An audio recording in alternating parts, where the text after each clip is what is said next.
Hello friends, welcome to my channel. Akshaya Tritiya பூஜைக்கு தேவையான பூஜை பொருட்களை பற்றி இந்த பதிவில் நம்ம பார்க்க போகிறோம். மஞ்சள், குங்குமம், சந்தனம், அக்ஷதை, விடிப்பூ, கட்டின வாசனையான பணம் மலர் சாமி படத்து போடுறதுக்கு தேவைப்படும். வெற்றிலை, பாக்கு, வாழைப்பழம். அந்த வாழைப்பழத்தில பார்த்திங்கன்னா நிறைய பேர் செவ்வாழையை பயன்படுத்துகிறாங்க. அது ரொம்ப தவறான செயல். சாமிக்கு கண்டிப்பாக செவ்வாழை நம்ம சமர்ப்பணம் பண்ணக்கூடாது. எல்லா தெய்வங்களுக்கும் உகந்த வாழைப்பழம் அப்படின்னு பார்த்துக்கிட்டோம்னா பூவாழைப்பழம் தான் எல்லா இறைவனுக்குமான உகந்த வாழைப்பழமாகும். அதே போல் மாப்பலா வாழைன்ற முக்கணி இடம்பெறது ரொம்ப ரொம்ப சிறப்பான செயல்.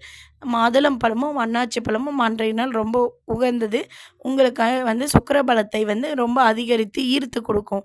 சரிங்களா? இந்த மாதுளம்பழம், அன்னாச்சி பழம், பலா, வாழை இந்த பழங்கள்லாம் நீங்கள் வைத்து இறைவனை வழிபடும்போது உங்களுக்கு அந்த சுக்கிர சேர்க்கை அப்படின்ற ஒரு ஈடுபாடை அது ஈர்த்து கொடுக்கக்கூடிய பொருட்களை தான் இப்போ நான் முக்கியமாக சொல்லிகிட்ருக்கேன். சரிங்களா? உங்கள் பொருளாதார முன்னேற்றத்துக்கு தேவையான பழங்கள், பூக்கள், பொருட்களை பற்றி தான் நான் இப்போ சொல்லிகிட்ருக்கேன். அதில் மல்லிகைப்பூ ஒன்று. ஏன்னா சுக்கிரனுடைய அம்சம் பொருந்திய பூன்னா அது முதல்ல மல்லிகைப்பூ தான். சரிங்களா? ஏன்னா இது வளர்பிறை 3ஆம் நாள் திருதிய திதியில் வர்றதுனால தான் இது அக்ஷய திருதி அப்படின்னு சொல்லி நம்ம சொல்கிறோம். இது அக்ஷயம்னாலே பெருகுதல் அப்படின்றது பெயர். அதனால் நீங்கள் அன்றைய நாள் செய்யக்கூடிய எல்லா செயல்களுமே பெருகும்.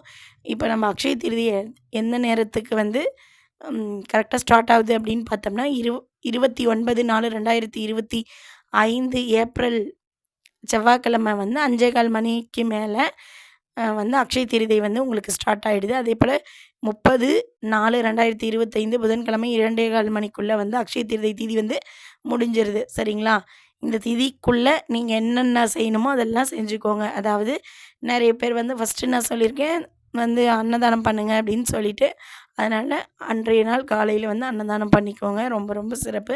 அன்னதானம் பண்ணிட்டு தான் நீங்கள் அடுத்த கட்டம் எல்லாமே செய்யணும். ஏன்னா நம்மளுடைய பாவ வினைகள் குறைஞ்சா மட்டும்தான் நம்மளுடைய கோரிக்கைகள் நிறைவேறும். அதனால் நம்ம கையால் சமைச்சு நாமளே பரிமாறணும். நம்ம கையால் பரிமாறும்போது தான் நம்மளுடைய கர்ம வினை குறையும். அதனால் உங்கள் கையால் நீங்களே சமைச்சு ஒரு 10 பேராவது குறைஞ்சது பரிமாறுங்க. அன்றைய நாள் கூப்பிட்டு வீட்டில் வர சொல்லி வாழை இலை போட்டு தலைவாழை இலை போட்டு எல்லாருக்கும் பரிமாறுங்க. அறுசுவை விருந்தோடு அன்றைய அன்னதானம் இருக்கணும். அதில் பசுனை இடம்பெறது ரொம்ப ரொம்ப சிறப்பு. அதே போல் இந்த மாப்பலா வாழைன்னு சொன்னேன் இல்லைங்களா, அந்த முக்கணியும் அந்த அன்னதானத்தில் இடம்பெற்றிருக்கணும். சரிங்களா? அதுதான் ரொம்ப ரொம்ப சிறப்பு.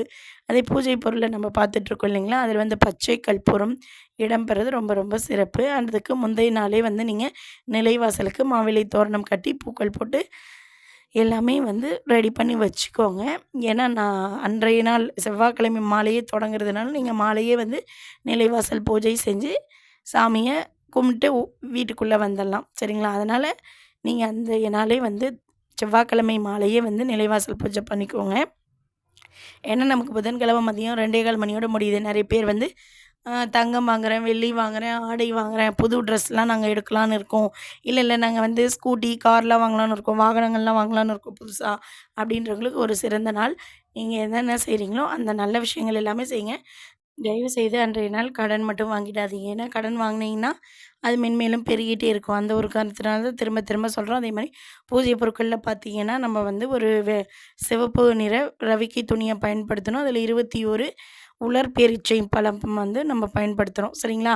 21 கிராம்பு, 21 ஏலக்காய், 21 சோம்பு, அதே போல் கொஞ்சமாக பச்சை கற்பூரம், கொஞ்சமாக உதிரிப்பூ, மல்லிகைப்பூ இதில் வச்சு ₹1 நாணயம் தான் ஒன்று. அப்படி இல்லைன்னா ₹5 நாணயம் இருக்குது அப்படின்னா அது ஒன்று வச்சு பச்சை கலர் நூலில் அந்த ரவிக்கை துணியை ஒரு முடிச்சா கட்டி நம்ம பூஜையில் வச்சு அதுக்கும் தீபதூப ஆராதனைலாம் காட்டி அர்ச்சனை பண்ணி அதை வழிபட்டு உடனடியாக எடுத்து உங்களுடைய பணப்பெட்டகத்தில் வச்சுக்கோங்க.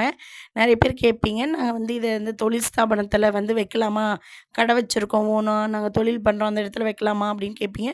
தாராளமாக வைக்கலாம். அதே மாதிரி இன்னொரு முடிச்சா கட்டி கூட 2ம் கட்டி ஒன்று வீட்டில் இருக்கிற கல்லாப்பெட்டியில் வீட்டில் பணம் புழக்கத்தில் இருக்கிற இடத்துல வச்சுக்கோங்க. இன்னொன்று நீங்கள் தொழில் பண்ணுற இடத்துல அதை வச்சு எப்போல்லாம் ஊதுபத்தி காட்டுறீங்களோ அப்போல்லாம் அதுக்கு காட்டலாம். ரொம்ப சிறப்பானது. இது அடுத்த அக்ஷய திருதி வரலும் உங்கள்கிட்ட அப்படி இருக்கணும். அது எதுவுமே செய்ய வேணாம். பூஜை முடிஞ்சோடனே அதை கும்பிட்டு முடித்து எடுத்து நேராக கல்லாப்பெட்டியில் வச்சு பூட்டிக்கோங்க. கடை வச்சுருக்கவங்க அப்படி பண்ணிக்கோங்க. வீட்டில் வச்சுருக்கவங்க பீரோவில் வச்சு பூட்டிக்கோங்க. அதே போல் நம்ம குத்துவிளக்கு 2 பயன்படுத்தணும்னு சொல்லியிருக்கோம். அன்றைய நாள் குத்துவிளக்கு ஏற்றுறது ரொம்ப ரொம்ப சிறப்பு. குத்துவிளக்கு பயன்படுத்துங்க. பஞ்சு திரி போடுங்க. அப்படி இல்லைன்னா தாமிரத்தண்டு திரி போடுங்க. பசுநெய் பயன்படுத்துங்க. அப்படி இல்லைன்னா சுத்தமான நெல்லெண்ணெய் சிக்கன் இருக்குங்களா, நல்லெண்ணெய் அதை வந்து பயன்படுத்துங்க. இதை பயன்படுத்தி இறைவனை வந்து பரிபூரணமாக நமஸ்காரம் பண்ணுங்க. அதே மாதிரி பஞ்ச பாத்திரம் அதில் இறப்பிடணும். ஏன்னா நீங்கள் தீர்த்தை வந்து சாமியை நிவேதனம் பண்ணி அதை புரோக்ஷனம் பண்ணணும். சரிங்களா? அன்றைய நாள் வந்து தீபதூப ஆராதனைலாம் காட்டி நிறைவாக சாமிக்கு பூஜை பண்ணிவிட்டு திருப்தியாக வந்து உங்கள் கையால் அன்னதானம் போடுங்க. அன்னதானம் போட்டு பெரியவங்கக்கிட்ட ஆசீர்வாதம் வாங்குங்க. வீட்டில் இருக்க பெற்றோர்கள்கிட்ட பெரியவங்கக்கிட்ட ஆசீர்வாதம் வாங்கிட்டு அதுக்கப்புறம் போய் நீங்கள் என்னென்ன வாங்குறீங்களோ வாங்குங்க. அதில் நான் நகை வாங்குறேன்றவங்க ஃபஸ்ட்டு நம்ம ஏற்கனவே நம்மளுடைய பதிவில் சொல்லியிருக்கோம். தங்க நகை எடுக்கிறதுக்கு முன்னாடி வெள்ளி வாங்கிட்டு அதுக்கப்புறம் தங்கம் வாங்குங்க அப்படின்னு சொல்லி நம்ம சொல்லியிருக்கோம். அதனால் வெள்ளி வாங்கிட்டு தங்கம் வாங்குங்க. அப்புறம் நான் நியூ ட்ரெஸ் எடுக்கிறேன் அப்படின்றவங்க தாராளமாக போயிட்டு புது துணி எடுங்க. அப்புறம் நாங்கள் நியூவாக வண்டி எடுக்கிறோம், தாராளமாக எடுங்க. அன்றைய நாள் ரொம்ப ரொம்ப சிறப்பான நாள். அதனால் நீங்கள் வந்து இந்த வண்டி எடுக்கிறவங்க, இல்லை நகை எடுக்கிறவங்க, இல்லைன்னா ஆடை வாங்குறவங்க தாராளமாக பயன்படுத்திக்கோங்க. எல்லாத்தை விட நமக்கு அன்னதானம் தான் மெயின். அதை தான் முதல்ல பண்ணணும். அதை பண்ணிவிட்டு அதுக்கப்புறம் செய்யுங்க. ஏன்னா நம்மளுடைய கர்ம வினை குறைந்தால் தான் நம்மளுடைய கோரிக்கை நிறைவேறும். அப்போ தான் நம்மளுடைய எல்லா விதமான பொருளாதார முன்னேற்றத்துலேருந்து எல்லாமே நமக்கு சரியாக நடக்கும். சரிங்களா? அதனால் இதை செஞ்சுட்டு அதை பண்ணுங்கள். அதேபோல் நிறைய ஃப்ரெண்ட்ஸ் வந்து நம்ம சேனலை சப்ஸ்கிரைப் பண்ணாமல் பார்த்துட்ருக்கீங்க. சப்ஸ்கிரைப் பண்ணி பார்க்குறவங்கள விட சப்ஸ்கிரைப் பண்ணாமல் பார்க்குற ஃப்ரெண்ட்ஸ் தான் அதிகமாக இருக்கீங்க. தயவுசெய்து நம்ம சேனலை சப்ஸ்கிரைப் பண்ணி வச்சுக்கோங்க. ஏன்னா நீங்கள் சப்ஸ்கிரைப் பண்ணிங்கன்னா மட்டும்தான் என்னுடைய அடுத்தடுத்த பதிவுகள் வந்து உங்களுக்கு கிடைக்கும். சரிங்களா? அதனால் சப்ஸ்கிரைப் பண்ணிவிட்டு நீங்கள் வந்து சேனலை பாருங்கள். நம்ம சேனலை லைக் பண்ணுங்கள், ஷேர் பண்ணுங்கள், கமெண்ட் பண்ணுங்கள். உங்களுக்கு ஏதாவது சந்தேகம் இருந்தால் கண்டிப்பாக இந்த சேனலுடைய இதில் கமெண்ட் செக்ஷனில் கேளுங்க.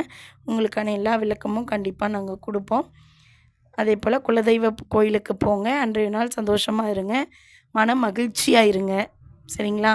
குலதெய்வ கோயிலுக்கு போங்க. குடும்பத்தோட இறைவனை நமஸ்காரம் பண்ணுங்கள். அன்றைய நாள் முழுவதும் மகிழ்ச்சியாக இருங்க. தான தர்மங்கள் பண்ணுங்கள். உங்களுக்கு என்ன தேவையோ அதை வாங்குங்க. பெரியவங்கக்கிட்ட ஆசீர்வாதம் வாங்குங்க. சிறப்பான நாளாக வந்து கொண்டாடுங்க. அனைவருக்கும் இனிய அக்ஷய திருதியை நல்வாழ்த்துக்கள். ஓகே ஃப்ரெண்ட்ஸ், நம்ம சேனலை மறக்காமல் சப்ஸ்கிரைப் பண்ணிவிட்டு சேனலை பாருங்கள். நான் போன பதிவிலே கொடுத்துருந்தேன். பௌர்ணமி வழிபாடுன்ற பதிவில் இந்த பொருளாதார முன்னேற்றத்துக்கான வழிபாட்டு முறைகள் நம்ம என்னென்ன செய்யணும், அதே போல் தங்கம் வந்து தங்கறதில்ல அதுக்கெல்லாம் என்ன செய்யணும், நம்ம வாங்குறதுக்கெல்லாம் என்ன செய்யணும், எந்த மாதிரிப்பட்ட முறைகளை ஃபாலோ பண்ணணும் அப்படின்ற பற்றிய தகவல் கொடுக்குறேன்னு சொல்லியிருந்தேன். கொஞ்சம் ஒர்க் டென்ஷன் இருக்கிறதுனால அதனால் கொடுக்க முடியல. கண்டிப்பாக நான் உங்களுக்கான பதிவில் வந்து ஷேர் பண்ணுவேன். அடுத்தது வந்து நீங்கள் எதிர்பார்த்துட்ருக்க இந்த பொருளாதார முன்னேற்றத்துக்கான பதிவு பற்றி தான் இருக்கும் நம்மளுடைய பதிவு. சரிங்களா ஃப்ரெண்ட்ஸ்? நீங்கள் அதனால் சேனலை வந்து சப்ஸ்கிரைப் பண்ணிட்டு பாருங்கள். ஓகே ஃப்ரெண்ட்ஸ், தேங்க்யூ, பாய்.